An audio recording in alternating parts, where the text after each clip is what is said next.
దేవుడున్నాడా లేదా? ఎక్కువ చెప్పొద్దు, ఎస్ ఆర్ నో అని ఒకడు జిడ్డు కృష్ణమూర్తి గారిని ఒకరోజు నిలదీశాడు. ఆయన చాలా మంచి మనిషి కాబట్టి చాలా సున్నితంగా సమాధానం చెప్పారు.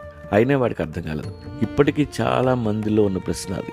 సున్నితంగా చెప్తే కుదరదు కాబట్టి కొంచెం అర్థమయ్యేలా చెప్తా. దేవుడు మనిషిని చేశాడా, మనిషి దేవుని చేశాడా అన్నవి 2 ప్రశ్నలు. పాయింట్ నెంబర్ 1, దేవుడు మనుషులు తయారు చేశాడు అనుకుందాం.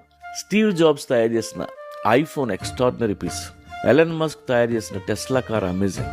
మరి వీళ్ళు చేసినవే ఎక్స్ట్రాడినరీ పీస్లు అయితే మరి అంత పవర్ఫుల్ దేవుడు చేసిన మనుషులు ఎలా ఉండాలి, ఏ రేంజ్లో ఉండాలి? ఒక్కొక్కడు మైండ్ బ్లోయింగ్ అయి ఉండాలి.